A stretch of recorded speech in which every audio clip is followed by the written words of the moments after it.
reminds me of something that my doctoral father in Berkeley, that were mentioned earlier, wrote many years ago.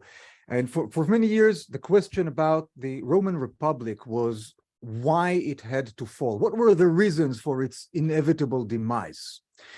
That was the only question. And there were a lot of answers, a lot of them really, really good ones. And although they sort of struggled against each other, they were all correct in one way or another. But Eric thought differently, and he got the idea in Berkeley, in his very early days there, in Sproul Plaza. That's like the main plaza of the campus and one of the town.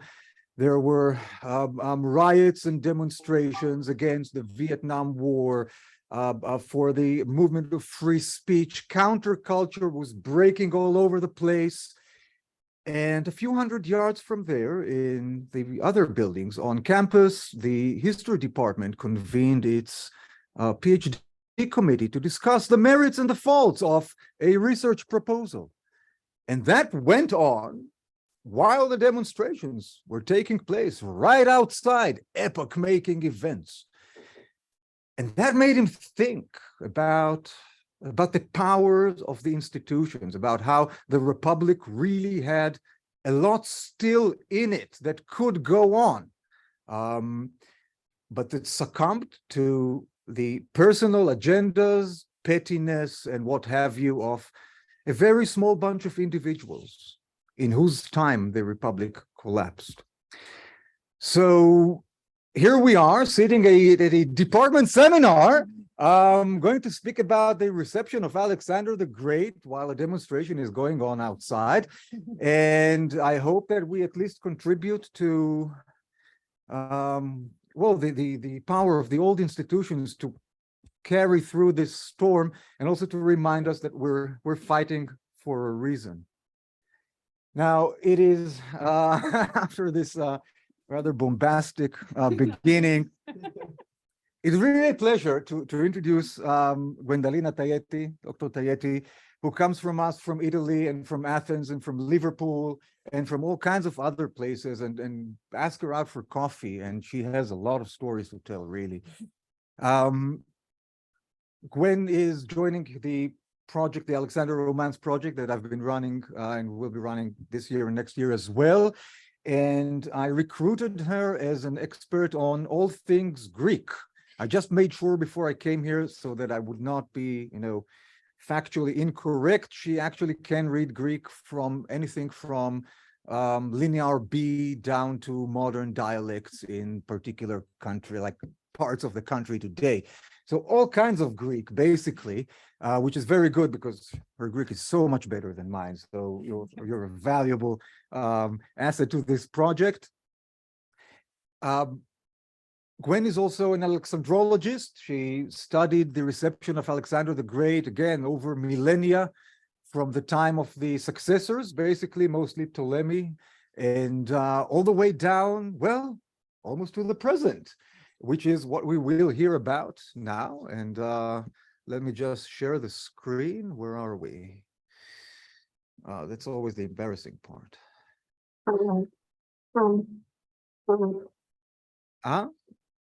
Did you open the PowerPoint? It's supposed to be, yeah, well, here it is. I apologize, just a second. Here we go. And why don't I see that? You were fine. Well, I was fine, was I? Yeah, but the Zoom people. The Zoom people have to see it. Yeah. That's the thing. Fine. Share again, sorry. Yes, it is. Okay, it is. Can Yeah. you all see the PowerPoint? I think you should be. Able to. Just put it like slideshow. It's like a mutually exclusive kind of a thing because, oh, no. Slideshow, yeah. Slideshow. Praying. Well, here we go, I guess. Yeah. Okay, Let good. me check that it works. Yes, great. Okay, so no. Something, I think something perhaps a bit. Oh, Is it not working? Sorry, guys. technical issue here? Oh, Yes. yes. Yes, but it's not here anymore. What isn't? Ah, here? Okay, yeah, yeah. Okay. I think now all should be. Do it through the Resume the arrows. share here. It's paused. It's paused? So you have to resume the share Ah, because it's yellow. where is the? Okay. You need to press the green. No, now you stop. I stopped it altogether. Oh,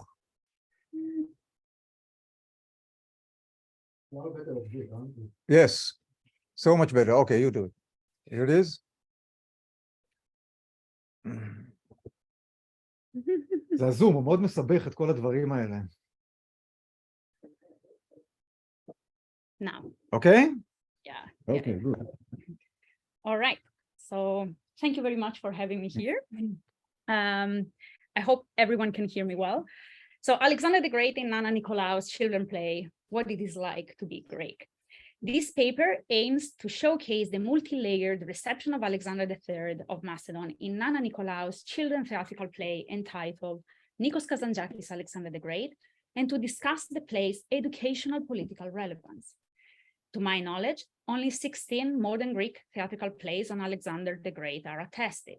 This is curious, since in Greece, Alexander is present in the whole span of human activities, such as songs, mottos, folk tales, romances, poetry, paintings, movies, soap bars, and use of bottles.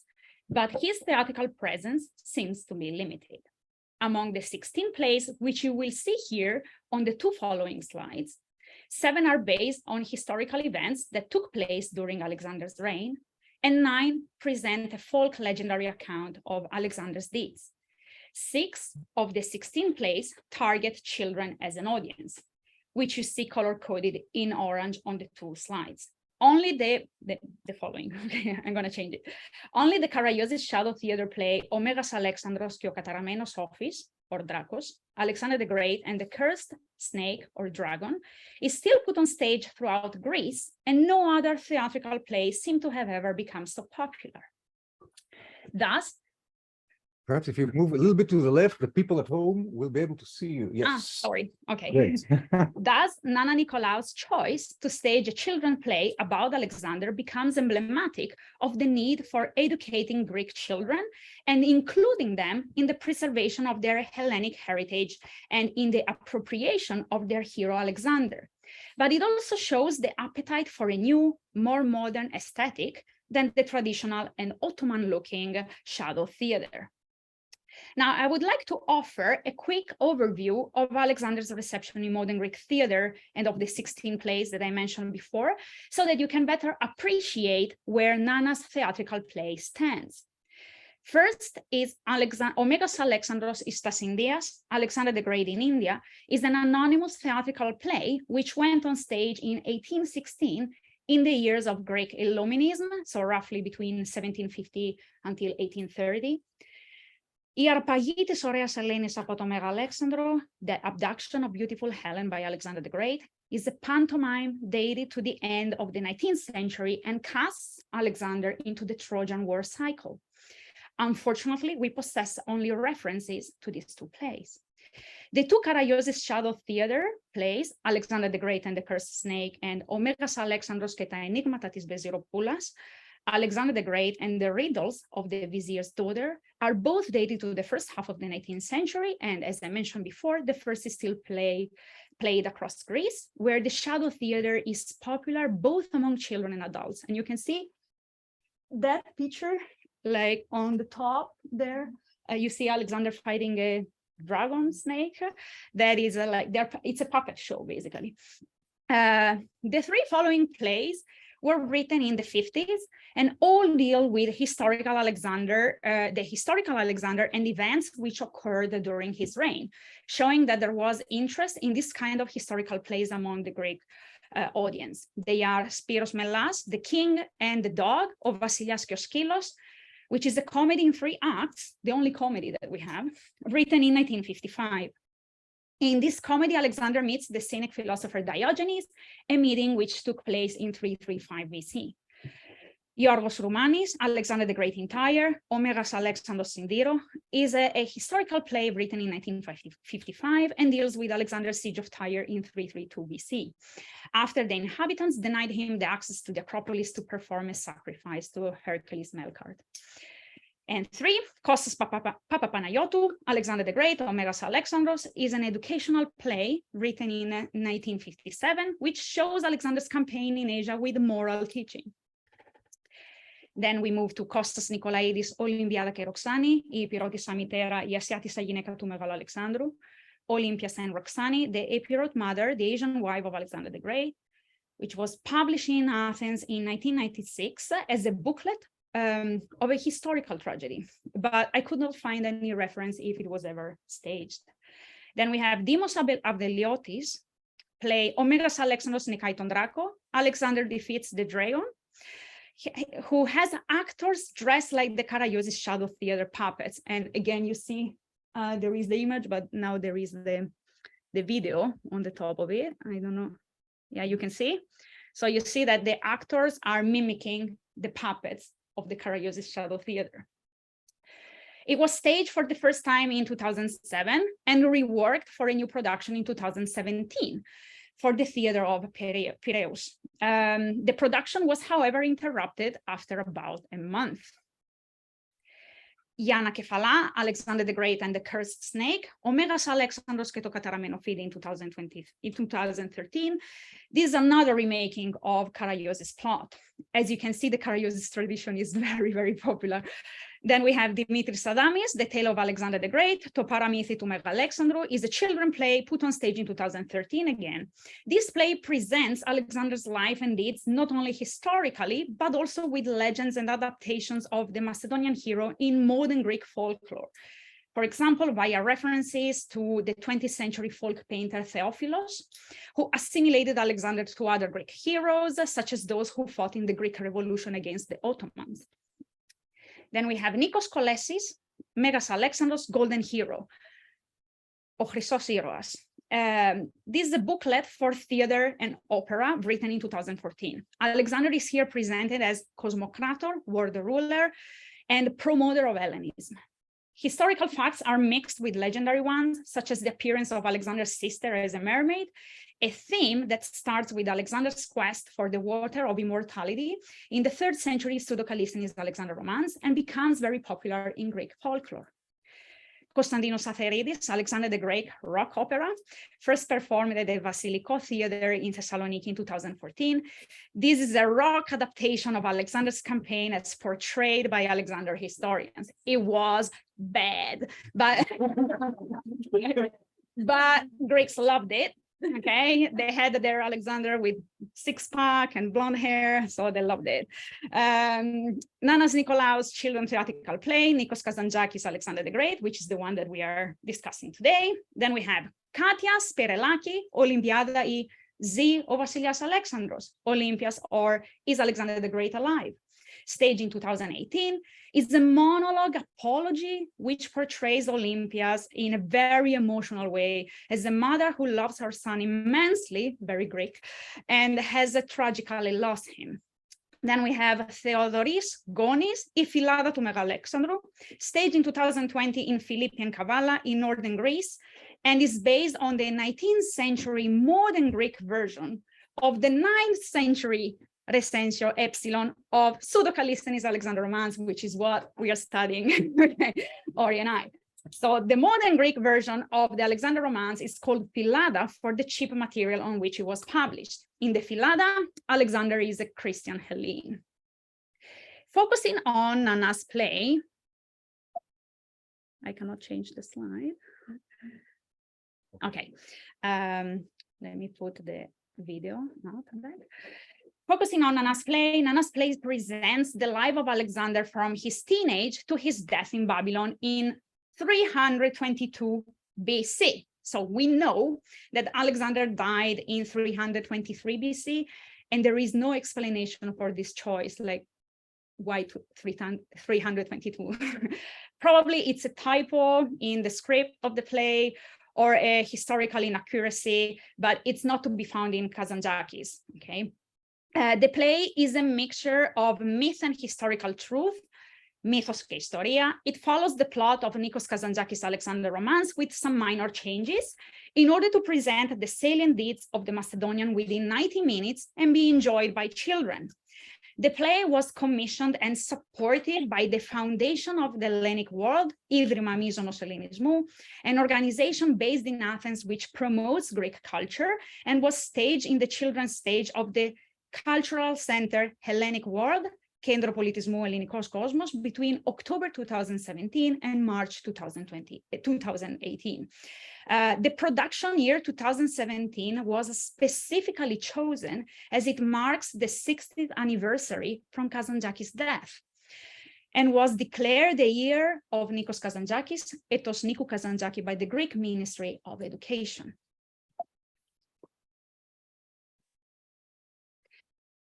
Now, let's see how Nana's Alexander uses the plot of Kazantzakis' Alexander. The play starts with two fictional characters, Alka, Captain Nearchus' daughter, and Stephanos, Dr. Philip's son, chatting in the street. These two children will accompany Alexander in his Persian campaign, and the whole life of the Macedonian hero is seen through their eyes. From the first scene, we learn that Stephanos is heading towards the gymnasium where all the Macedonian generals are gathered, as a black and wild horse from Thessaly named Bucephalos has arrived.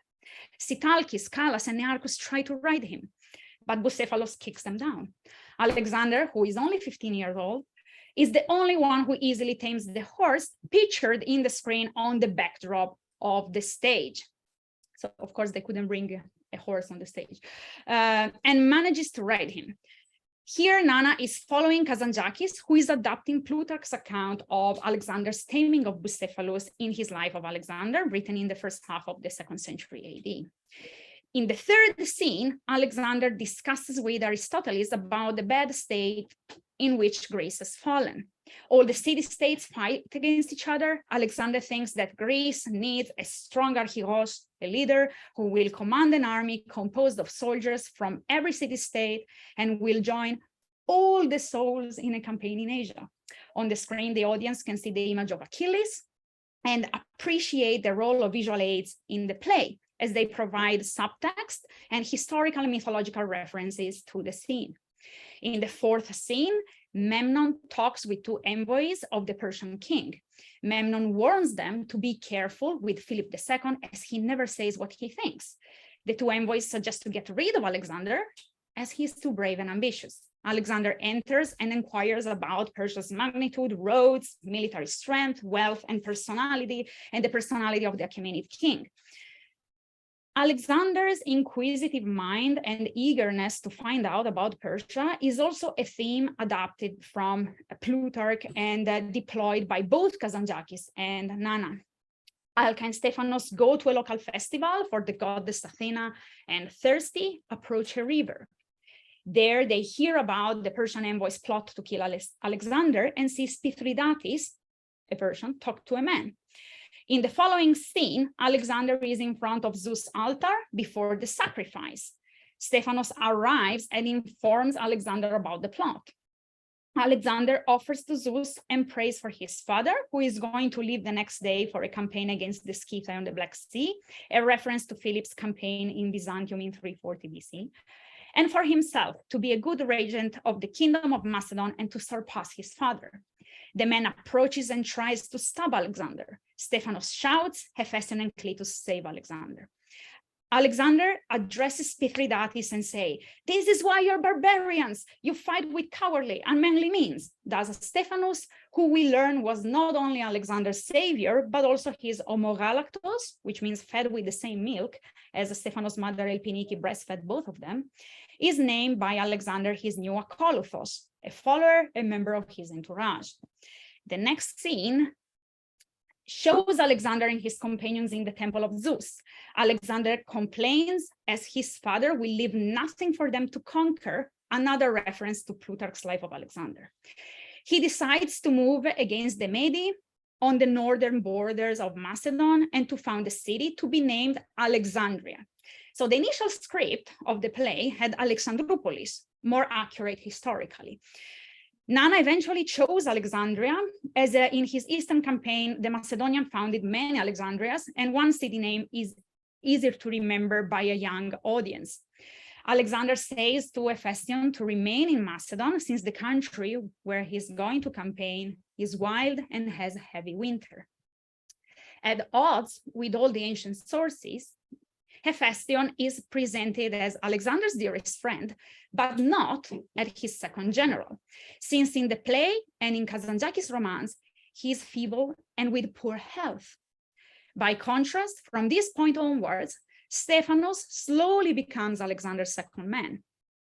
Then Alexander goes to meet Olympias, and the song of Alexander starts. The lyrics stress the Macedonian superior qualities and confidence in his endeavor. I am Achilles Apogonos, an offspring. A little country does not fit me. After the song, on the screen, we see a map with Alexander's route to the northern region beyond the Macedonian kingdom. Olympias reads Alexander's letter from the campaign in the Balkans. The Macedonians see wild nature, wild animals, and savage people. The barbarians eat velanidia, acorn, and raw meat. They grunt as they have no speech, no linguistic ability. Alexander will have found a great city, a politia, to keep them at bay and to civilize the area. At this point, the Macedonians claim the barbarians burn, we build, to highlight the contrast, again, the polarity between East and West, uncivilized against civilized people, which is a trope in Greek literature since the 5th century in the Persian Wars, 5th century BC. In the following scene, Alexander talks to Parmenio and Callas about his plans for the Persian campaign. He explains that Philip wanted to free all Greeks in Asia Minor, but his own plans go further, as he wants to conquer whole Asia, to bring freedom and civilization to the barbarians as well, and to teach them that freedom is the utmost good for human beings. In spring 334 BC, we see the beginning of the Macedonian campaign in Persia.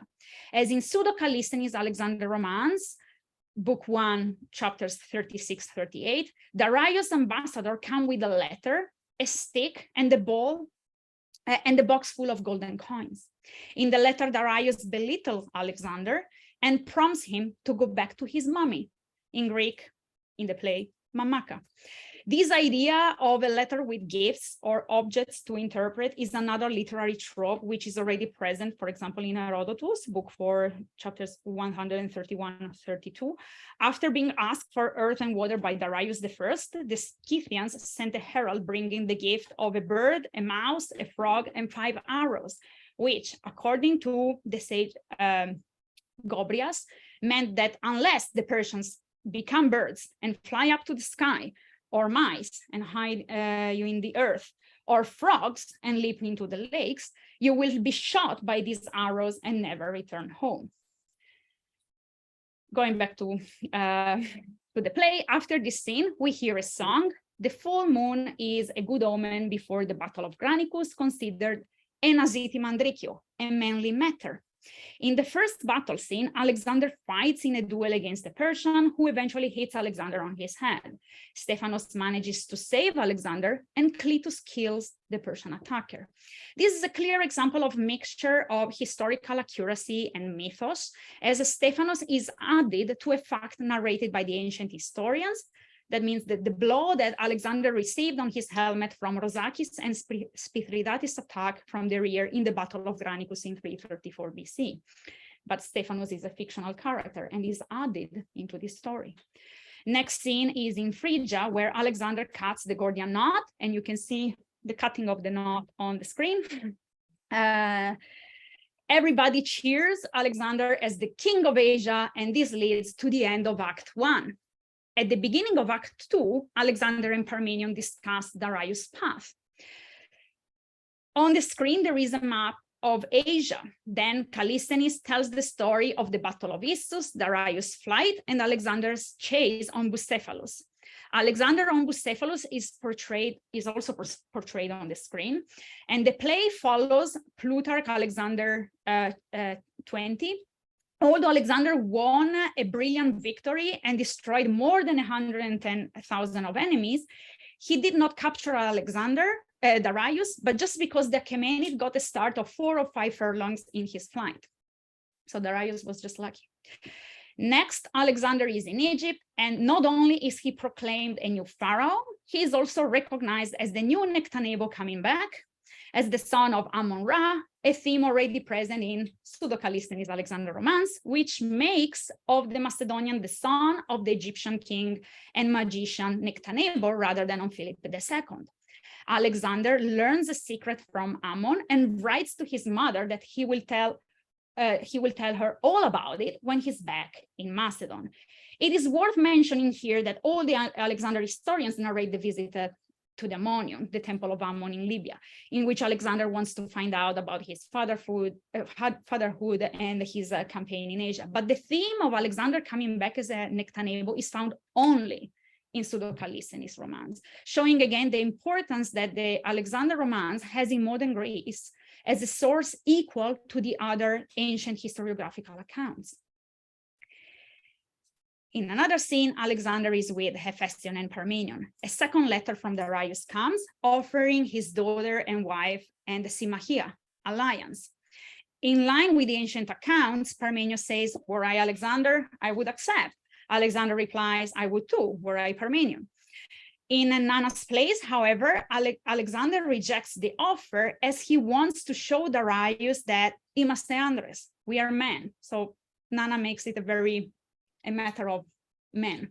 Another example of a mixture of historical accuracy and myth is a scene at the beginning of Act 2. Alexander is in a hurry. He wants to reach India. Cletus warns Alexander that he's forgetting what it means to be Greek and that he's becoming a soft Anatolitis, a person living according to Eastern customs, corrupted by the barbarians' wealth, comforts, and kolakia, flattery. The scene is fast. Alexander immediately gets mad and kills his life companion Cletus. Hephaestion defends Alexander. "It is nobody's fault, but wine's fault." Whereas Callisthenes shouts back, "It is Alexander's fault. We came to bring civilization, not to become barbarians." Then Callisthenes convinces Leonidas to plot against Alexander for the sake of freedom.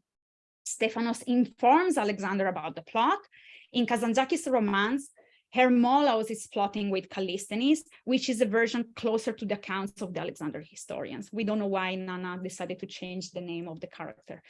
Callisthenes is then imprisoned, but not tortured, nor killed, nor left to die of lice, as it is variously stated in the ancient sources. Alexander wants to give a gift to Stephanos for saving his life for the 3rd time, but Stephanos refuses, as his prize is to follow Alexander in this great endeavor. Alexander recognizes that Stephanos is more genuine, pure than him. However, Alexander, as a generous leader, has a surprise for him. Alca will come to meet him in Persia. Next scene is the Battle of the Hydaspes River. On the screen, we see a jungle, heavy rainfall, and darkness. Craterus tells Alexander that the soldiers are tired and cannot bear the fighting and the march any longer.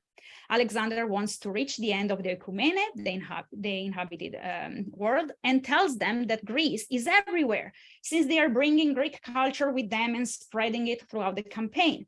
But the soldiers want to go back to their motherland. Next scene takes place at Ecbatana. Alexander announces his plan of mixing Greek and Persian blood via mass wedding, a clear reference to the Susa's mass wedding, in which, according to Plutarch's Life of Alexander, chapter 70, Alexander and 92 Macedonian generals took Persian brides. In Kazantzakis' romance and in Nana's play, Parmenion is against these Macedonian-Iranian unions, as a Greek blood will be infected, thamolefti, if mixed with other blood. In the next scene, and sorry, but this is bad because it's a play for children. Like, it's not a good message, but anyway. In the next scene, we are informed that Hephaestion is ill. On stage, the doctor Stephanos and Crateros met Alexander and informed him that Hephaestion is dead. In line with accounts of the Alexander historians, both Kazantzakis and Nana's Alexander screams and prohibits music, dances, and cheerful laugh. He orders a big monument to be built in Babylon for Hephaestion, who is to be worshipped as a hero. Priests warn Alexander not to enter Babylon, as something bad will happen to him, but he does not listen. In the theatrical play, it is Nearchus, Alexander's admiral, who tells to the audience that Alexander spent the whole winter in Babylon and seemed to recover from the loss of his best friend in spring.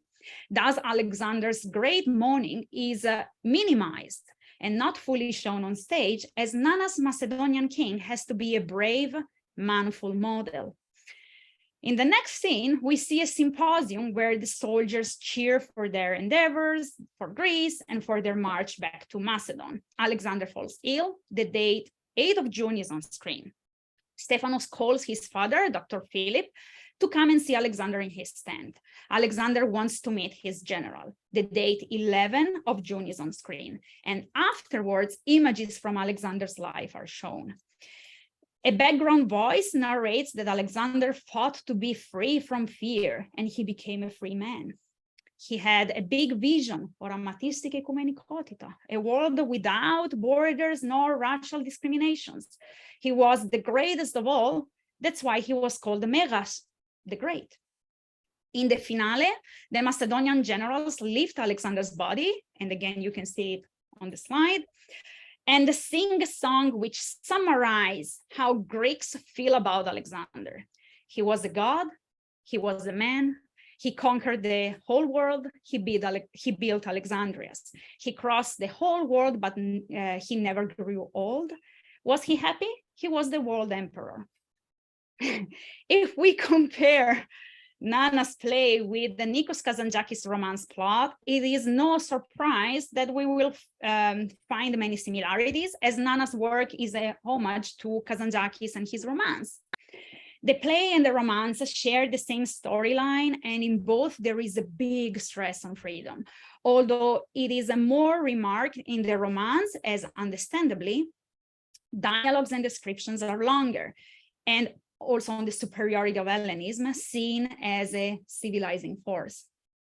Alexander is the civilizer par excellence, an exceptional visionary leader who made the diffusion of Hellenic culture possible.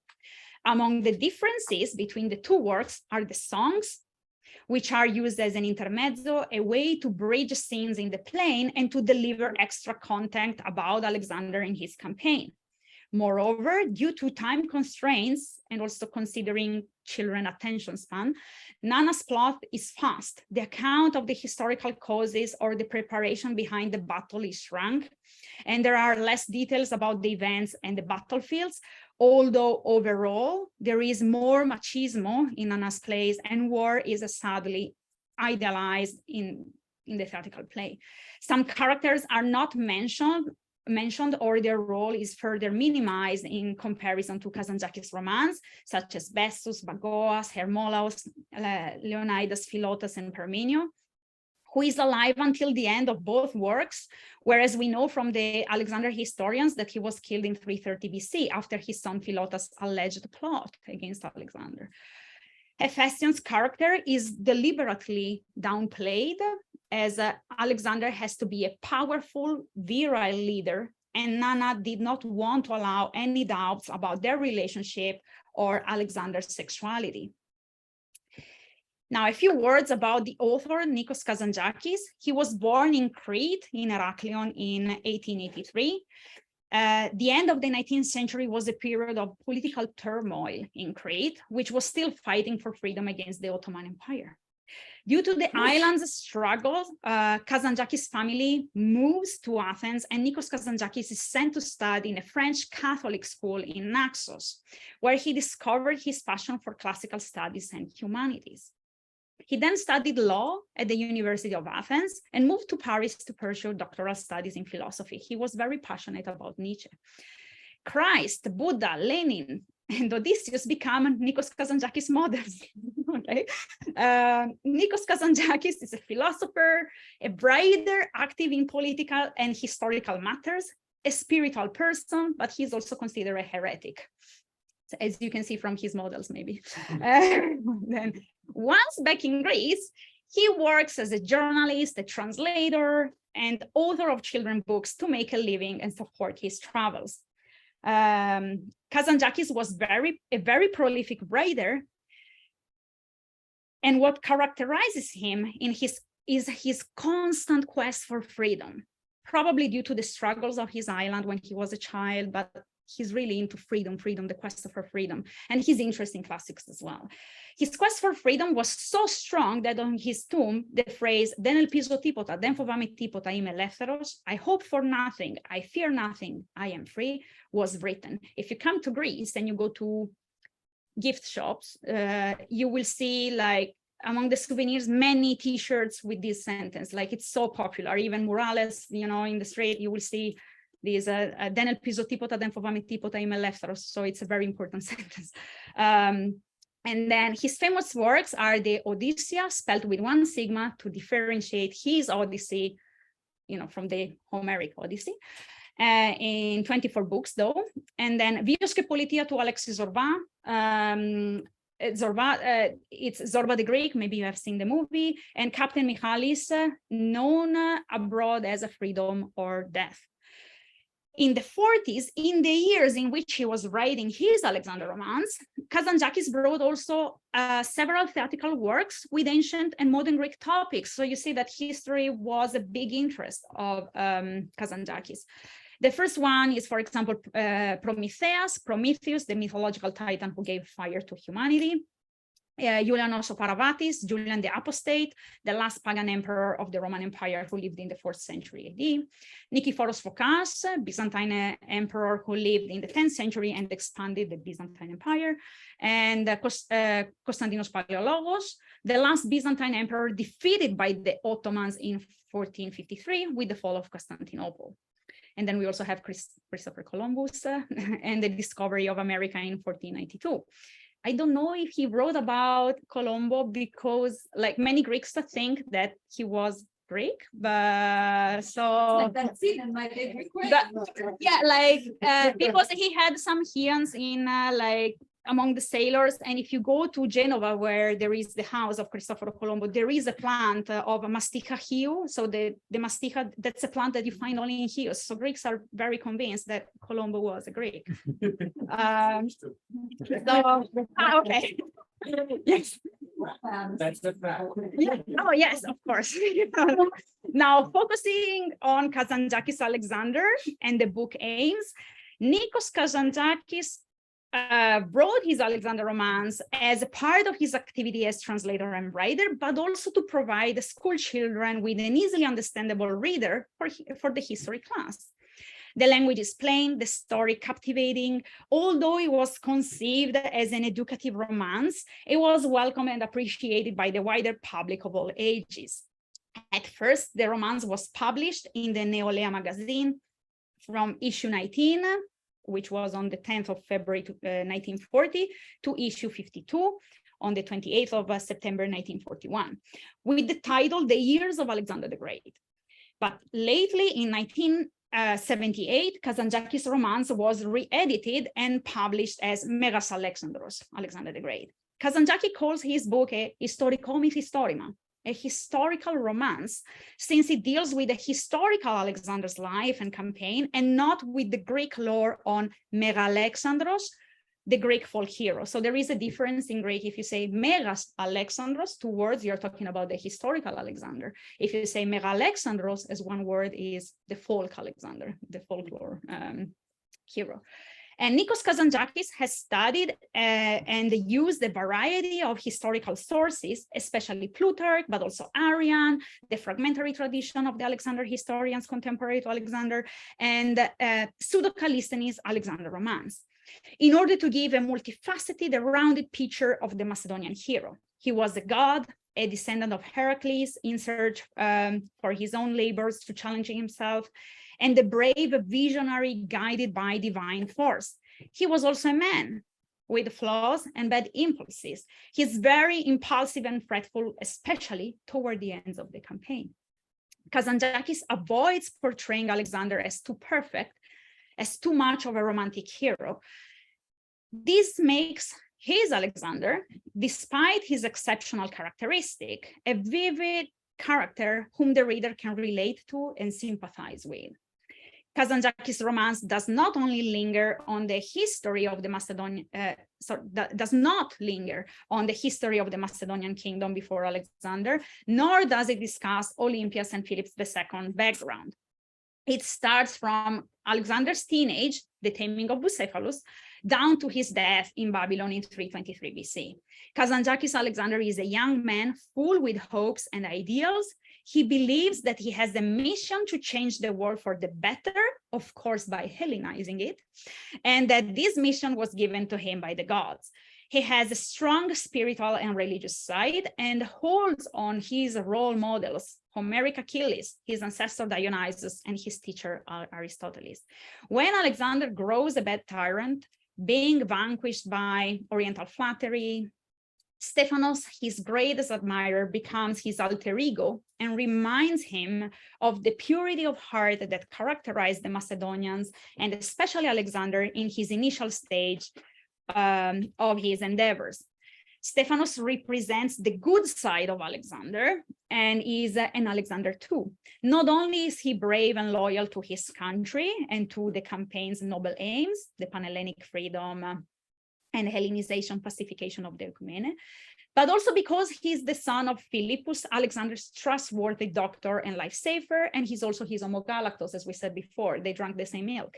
Stephanos is so tied to Alexander that in the romance, he overshadows the role of Hephaestion, who is presented as a frail person. Hephaestion and Alexander care for and support each other, but nothing compares Stephanos' feeling and admiration for Alexander.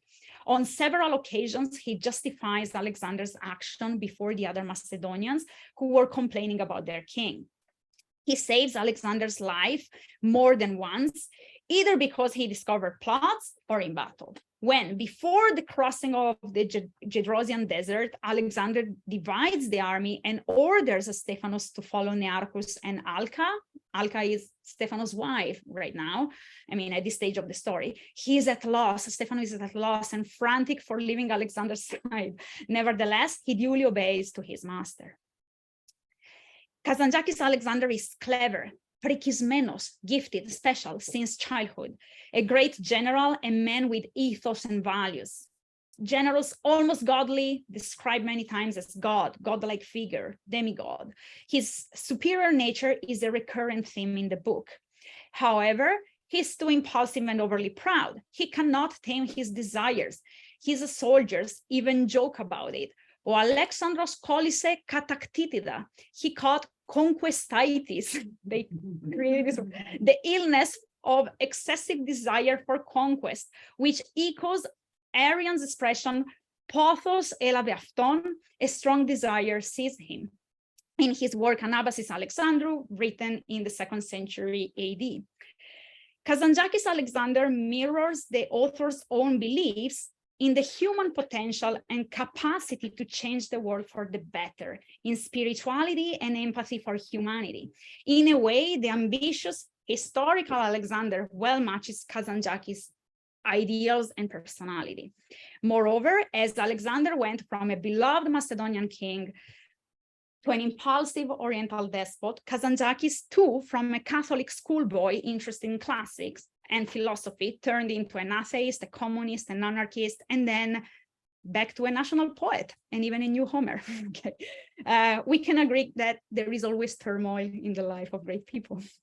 And then we have Nana's Alexander, and the play aims, like Nikos Kazantzakis' Alexander, Nana's Alexander is a great general, almost flawless and a tireless conqueror on a quest, often described as insatiable. However, Nana's Alexander is manly, very macho, always asserting to be a man, and war is the best way to prove his manliness, as it is the epitome of manly matters. Ziti Mandrikio, as stated in the song of the play. Nana's Alexander is composed by Nikos Kazantzakis' Alexander, plus other sources or visual elements that are normally associated with Alexander, such as the Vergina sun, or also called the Vergina star, if you have seen like the stars of the Macedonian, and then color red, the eagle, often depicted on screen during the play, and Olympia's strong influence on her son. Conclusion: Nana's Alexander is a multi-layered hero, partly historical and partly mythological, who aims at instilling in the children pride in their Greekness because of their superior Hellenic civilization and glorious past.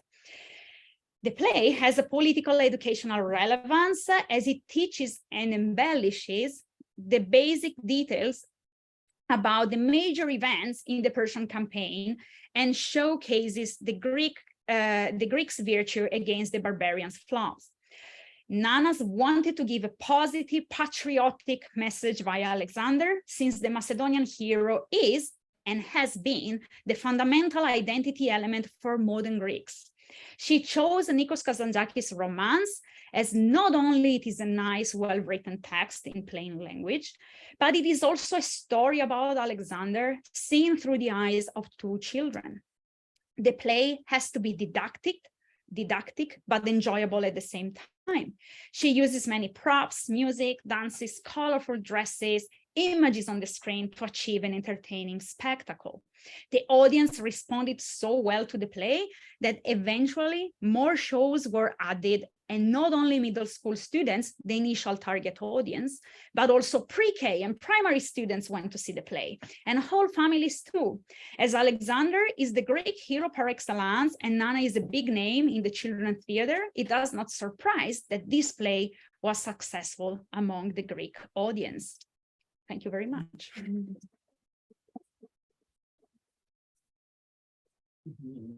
Yeah, you can see me with the face. Thank you, Gwen, very much. You have a role in that. We're not sure what it is. First of all, let me open to the audience here. I have a question and remark myself, but yes, please, Gil.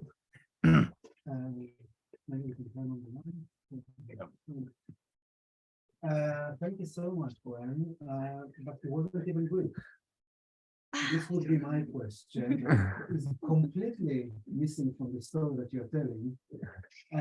Anything, nothing from, you know, the Demosthenes Philippics, the burning of Thebes, just leaving the house of Pindaros, the constant discussion between Greekness and what you call here sometimes yourself, true Macedonian. When is this switch happening? Do they even consider it in the 19th century? Is there any ambivalent approach to such an invented hero? We have quite a few of those ourselves here. And I can tell you, we often euphemize and beautify their story, but never like that. So the Greeks are forgiving everything, the modern Greeks? Yes, like if you read Kazantzakis, or especially in the play, like nothing about, you know, Demosthenes saying that, you know, Philip was, you know, like not even a Greek, you know, from a bad place where you wouldn't take even slaves. So yes, they tend to conceal that. If they discuss these, they say they are, you know, biased sources. Alexander was, according to them, you know, was a 100% Greek. The kingdom of Macedon is a kingdom with Hellenic culture, therefore can be considered Greek. And the fact that the Athenians in Antiquity consider it a non-Greek, consider Macedonians non-Greek, is just because they were at the borders and they still had a monarchy, whereas the Athenians had a democracy. So of course they consider the Macedonians barbarians. So many scholars actually advocate for this in Greece. They say it's just a matter of being a little bit backward, especially from a political point of view. That's why they consider Macedonians barbarians, but in fact they were Greek. And when you want to write a historical romance about Alexander and you want to give this patriotic message, of course you will leave aside you know, yeah, this topic and Demosthenes or Thebes, you know, or even if you mention something like what happened in Thebes,